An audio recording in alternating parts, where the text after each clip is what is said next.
the Blueair 280i stop smoke filter. It's basically the same as the Blueair 203, but it has integrated air quality sensors. It's basically the same as the Classic 203, but the 280i, the I meaning it's intelligent. It's got integrated air quality sensors. So on the front, where you see, by the way, you can see it's touch sensitive, and I will get to this a little bit later. It's got a little indicator for VOCs. So VOCs, it's in blue. I know apparently I'm safe to be in this room. PM 2.5 is blue, so that's the all important particles below 2.5 micrometers. It's in blue. I know I'm okay, and this is really important, and why a lot of these air purifiers now are targeting the PM 2.5 measurement, because those are the particles that can bypass your nose and your throat and get into your lungs and be an irritant, and actually can cause quite serious health problems. So filtering on that is good. Filtering on the VOCs is good. And that is where the air sensor comes in, which is on the side here.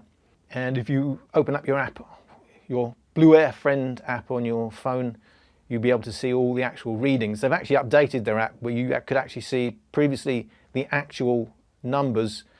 For the VOCs now, it's just whether it's good or excellent or not so good. So the app has actually gone backwards in terms of usability as far as I'm concerned. However, this is the 280i version, and that's the difference between the non-I version. And it's the same size as the Classic 203. So much of what I say about this will be relevant to both of them. It's not cheap. It's £480 approximately retail if you get the stop smoke version, a little bit cheaper if you get the non-stop smoke version. And the stop smoke actually only means the filter that you're putting in, whether it's got the extra carbon, again, something I'm going to get on to in a minute. But you can put a non-stop smoke filter in this and the 203, as in you can put a stop smoke filter in either one of those. It will fit. So I have been buying air purifiers. As I've learnt more, I realised I needed to step up my game, because my problem was not the air particles themselves, which, you know, they all do a reasonable job at, but it was VOCs, volatile organic compounds. My particular issues, I've got a lot of mattresses piled up and they're giving off gases. So I want to be on the healthy side. So I've been looking into air purifiers. I now know it takes a lot more than something saying it deals with VOCs to be sure it's dealing with VOCs. So I've gone for Blueair, basically because in the world of air purifiers, a lot is taken on trust. It's very hard to really know what's going on with the air purifier, because as a consumer, how are you going to test it? You know, you can do a basic test, you can say your allergies are better, you can do stuff like that, you can have a tin of paint and measure, but you can't do real laboratory standard tests as a consumer. So if you go with a big brand such as Blueair or IQ Air, which are probably the two leading brands, but there are plenty of others out there, and probably some better for volatile organic compounds, such as maybe the Austin Air. I needed something practical to use in a small room. These things can get huge, however, and they're not cheap. So I've tried to find a middle ground with everything, including how efficient it would be. So I've gone for Blueair. Blueair have been around since 1996. When these units are properly tested in independent tests, Blueair always do well. Basically, you can trust what they say, and that is an issue with these air purifiers. You cannot go always by the headline figures. It's very hard to compare between them. Your only real friend when it comes to comparing air purifiers is the CADR figure, the clean air delivery rate. But of course you need to know who's measured it. The industry standard body for testing this is the Association of Home Appliance Manufacturers, abbreviated as AHAM, an American-based company. And when they measure the CADR, which covers pollen, smoke and dust, they give a label that goes on the box. On my Blueair 280i box, there's the official label. So I know it's been independently tested. I still don't have to take that on trust. It tells me what it's been rated at. I know my Blueair 280i is officially rated, independently officially rated, at smoke 180, dust 200, pollen 200. When you see that figure and it doesn't have a measurement after it, it should be cubic feet per minute. That's the way they test these things. You will often see companies give a CADR, which is actually cubic meters per hour. What that does is make it look like a bigger figure. When you quote it in cubic meters per hour, it becomes 1.7 times bigger. For instance, the CADR for the 280i is 180 for smoke, but when in cubic meters per hour, it's 306. So that's a big difference. So when you're comparing air purifiers, make sure you understand what that CADR is quoted in and has it been independently tested. For instance, I asked ProBreeze who measured their CADR. It says it's been independently tested, but couldn't tell me by who. The problem, of course, being ProBreeze don't actually make this. It's imported, someone else makes it. So they have to ask the manufacturer for the details. They don't always get all the details. So there's a difference between a company that makes their own air purifiers and the cheaper versions, often imported from China, buying from a company that don't actually make them, don't actually know the technical details all that well. And also, as well as you do, take it on trust from the manufacturer. So when you buy a big brand like Blueair, IQ Air, Austin, Mate, Winx, a lot of others, a lot of what you pay over the odds from a Chinese import is that it's been properly tested. You can trust the figures. And also I should mention CADR should always be measured as the smoke figure. Sometimes you see total CADR. Of course, that's all three figures added up. So again, something else to watch for when you're comparing air purifiers, something that I had to learn before I actually ended up buying this particular air purifier. Then we come on to, well, what room size are you buying it for? So you look for the, instead of looking for CADR or something else, you're looking for saying, oh, it's recommended for such a room size. The problem being, how many room changes in terms of clean air are you getting for that in an hour? When Blueair quote a figure for the room size is recommended, you know that means you're getting 5 air changes per hour for that room size with that air purifier at top speed, mine, I should mention.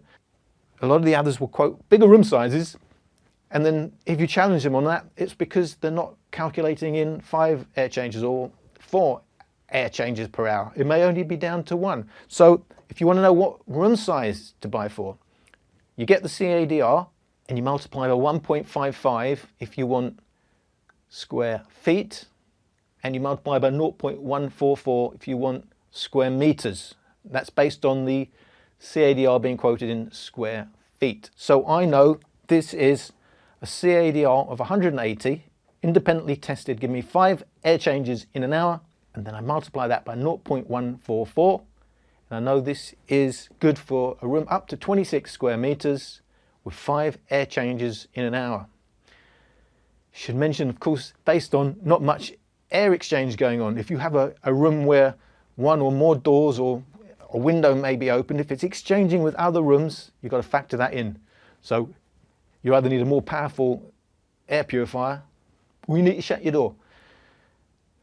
The other problem, of course, is that you buy an air purifier based on its spec at top speed, but people never really these days run it at top speed because it's quite loud.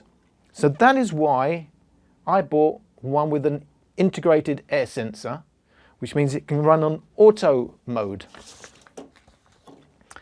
If I press auto, it will run at the speed it thinks is relevant for what it's sensing is the air quality at the time. I should mention it will never turn off the 280i, so if you had 0 of everything, it would still be running. I have a slight issue with that, but it will ramp up and down between its 3 power levels depending on the air quality. So you don't have to run it on top level all the time, but it will clean a room of 26 square meters if it has to by ramping itself up. I should also mention you don't have to get one with an integrated air sensor. And by the way, shall I just give you an idea of how loud that is? You can hear my voice. My voice is nearer my mic than this will be. That's level 1.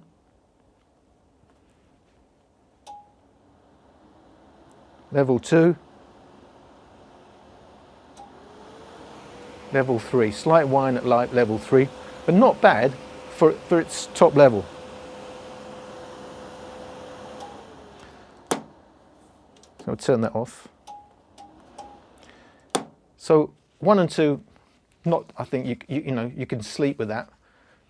Maybe some people have a problem at level 2. At level 3 it's allowed, but as all of them are allowed on top level. But the point being, you're either going to have some sort of automation. Now Blueair do a separate air quality monitor called the Blueair Air Quality Monitor or something like that.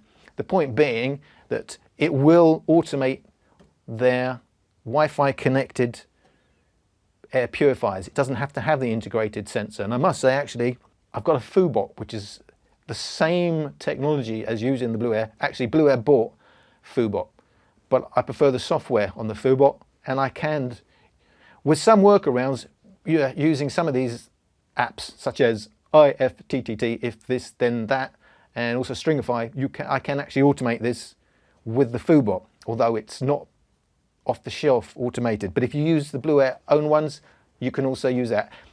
I say you can automate it that way because you should really have your air quality sensor at about face level. The air that you're breathing in, that's really what you want to measure. And you probably don't want it right next to the air purifier where the cleanest air, of course, is. So even if you get one of these with an integrated sensor, there are reasons why you may want to use a monitor somewhere else in the room. Well, you can do that, is my point. They do have the options. And while I got that open, I just obviously showing you, it's got that flap. It's telling you I'm connected to the Wi-Fi so I can use the app. The filter light, so I know when the filter is due. These filters are supposed to be changed every 6 months. They used to void the warranty if you didn't change it after 6 months. That's no longer the case. And the other buttons I've explained. Should be able to turn these LEDs off. It can be quite annoying if you're in the bedroom at night. Even with that shut, you do get light leakage. When they updated their app, I was no longer able to turn off the LEDs, which is done via the app. So that's an issue. I've got to go back to the shop I bought it from and tell them about that. Hopefully you won't have that issue, but I have the issue where you can't turn it off where you should, those LEDs, and it is quite bright in a bedroom. Also, while I'm showing you this in closer detail, I'm going to show you, obviously this is designed to pull air from the back, clean air out the top, which means you can't put it right against the wall. It needs a good amount of space all around it. So that's your front, and that's your filter at the back. I will show you actually how easy that is to replace. You just open that flap up and you pull that out. Now that's the other one of the things why you pay over the top for these brands is because things like you wouldn't even think how well that filter seals. You can see it's a tight fit and it's got gasketing all around. That's really important. You mustn't have any air leakage. You need a really good fit. These are the little things that you don't think about that you pay more for. You're also paying for high quality motor, a high quality fan, which means it will be quieter at a given speed and it will be more efficient. So it will need less power for the same CADR. I'm not saying any of them are that quiet, but if you compare these side by side at same power levels, the Blueair is considerably quieter. So drawing less power, giving out more CADR with less noise. That's one of the things you're paying for. Put the filter back. My point about this is, although you would think, oh, I'm not getting that, I don't want it against the wall, I need to put something against the wall. There is absolutely no reason you can't just turn it round, which is what I do. That's against the wall. I can still get to the controls, sucking air in from the front. That is actually the way I do it. Now, you might think that's an eyesore. I don't have a problem with that. But I just want to say, don't be put off by the fact that you may think, well, that's no good. I can't leave it out in the middle of the room. This is a true HEPA filter. When comparing air purifiers, some of them will say HEPA type filter. And there's a world of difference between true HEPA filter and HEPA type filter. HEPA filter means you're guaranteed to filter particles down to 0.3 microns. A HEPA type filter, 3 microns. Both sound small amounts, but there's a world of difference. For instance, bacteria is between 0.2 and 3 microns. The difference between HEPA type filter and true HEPA filter is one may not filter any bacteria and one filters all bacteria. I say all of them because although the official HEPA specs are down to 0.3 microns, Blueair rate this down to 0.1 microns. Doesn't mean to say it's working at 99.97% removal, which is the headline specs at 0.1%, but it's, you know, it's going to be more efficient at 0.3 microns, but it will filter down to 0.1 microns. And as I said, as an idea of what does that mean in the real world? Well, a human hair is 50 microns. And we're talking about 0.1 microns. So talking about really, really small things. The Blueair 280i is marketed as HEPA silent. So what does that actually mean? Well, it means it has a range of technologies and innovations that at equivalent CADR to another air purifier, it will be quieter and drawing less power. So equivalent filtering is quieter, it's HEPA silent. How do they do that? Well, first of all, they use electrostatic plates, an ionizer basically. It's adding negative ions to the particles and making them negatively charged, so they will then be attracted to plates inside here and not be in the air. They'll be removed. Now, I normally always say don't use an air ionizer because they're well known for increasing ozone, which is a lung irritant in the air. The difference is the Blueair actually has a net effect on ozone, so it doesn't actually increase ozone. It's been shown that, and I'm taking their tests literally, I don't know, I can't test it.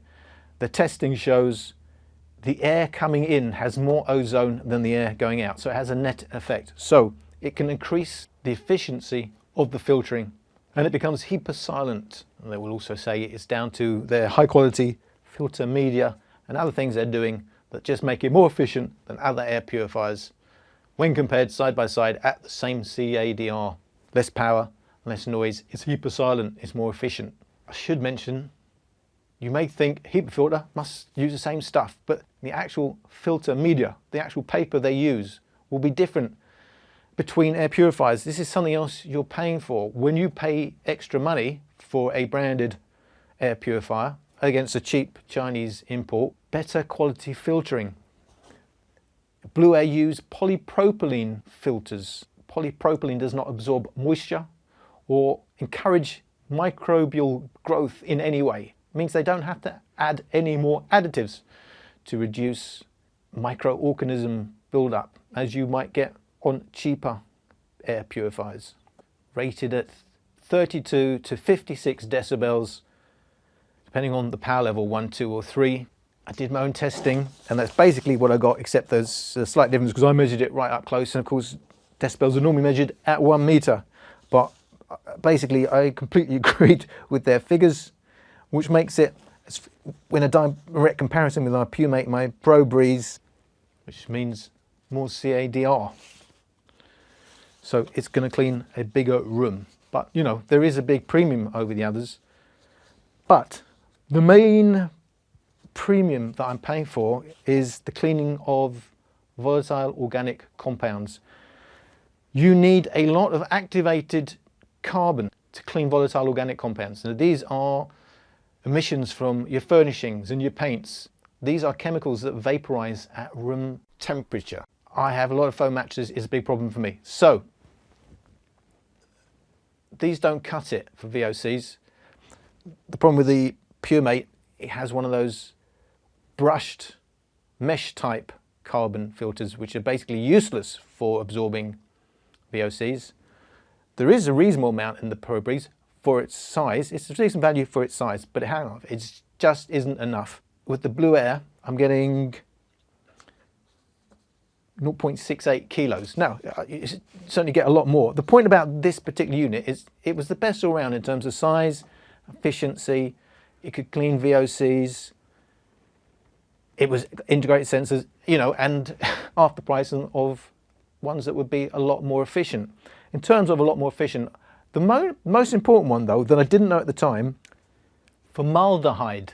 Now, it was something I was particularly interested in. I did have a hand meter for testing formaldehyde and it was quite high, you know, in my place. I took on literally some of the literature from Blueair saying that all the stop smoke filters were good for most of the harmful VOCs. I thought that meant, well, the formaldehyde totally covered. When I asked the shop I bought it from The difference between the different versions, that the only difference between the stop smoke filter versions was the size of room that it would cover, but no difference in the filtering. Not true. I then found out from Blueair, the 280i rated down to 64% removal for formaldehyde. Okay, I was expecting that to be higher. The bigger 500, 600 series, 75 to 79%.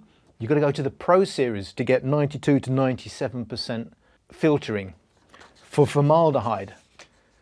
Now, I'm not completely gutted because it's still, for me, the best all-round option in terms of size, particle filtering, noise. You know, in all-round use, it's probably still something of a Goldilocks air purifier. However, it was expensive, and I maybe would have bought something even more expensive to get better filtering. Now, I don't think I would have gone for the Pro version ones.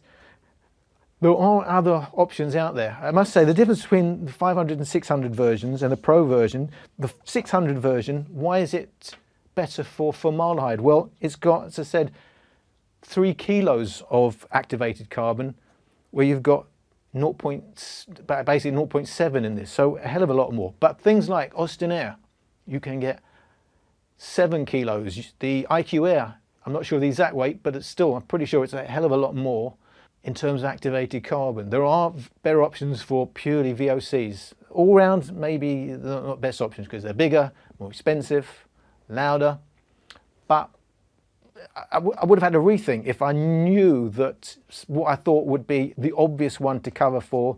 The reason why formaldehyde, amongst others, is harder to filter for with just pure activated carbon is because it's got a low molecular weight.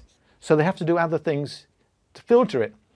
Now they do have things to oxidize the activated carbon in here, makes it more efficient, but there are other chemicals they can add to activated carbon which makes it more efficient for certain specific VOCs, some of the more harmful ones. A lot of the VOCs not harmful at all. We give off volatile organic compounds in our breath and in our waste products. You know, but it's the stuff you get from the furnishings that's the real problem. So that's my review of the Blueair 280i air purifier. The takeaway is, in terms of all-round ability for a reasonably small air purifier, in terms of a big brand, you're paying for, you know, decent quality. In terms of trade-offs between noise and power efficiency and its ability to filter, it's probably something of a Goldilocks zone. However, in terms of VOCs, certainly can do better, but you're going to need to go to larger, more expensive air purifiers. Just to say, you can still use the stop smoke filter in all the 200 series. The only difference between the stop smoke filter and the normal particle filter, which also does have a small amount of activated carbon, by the way, so it does do some VOC filtering. The main difference is it's like 20 quid more or a lot more depending on the size you get. It's more expensive for the filter because you've got added carbon, but the actual filters themselves will interchange. You can use them interchangeably in the air purifier, so you don't have to go out and buy one that says stop smoke. It just means you're getting the stop smoke filter with it. I could have bought the non-smoke filter and bought an aftermarket stop smoke filter to put in it. So the takeaway is, yeah, not bad. You're paying a lot for the brand, of course, but when it comes to air purifiers, you need to pay for the brand, really, because you take so much on trust. So, hope you got something out of that. Thank you for watching.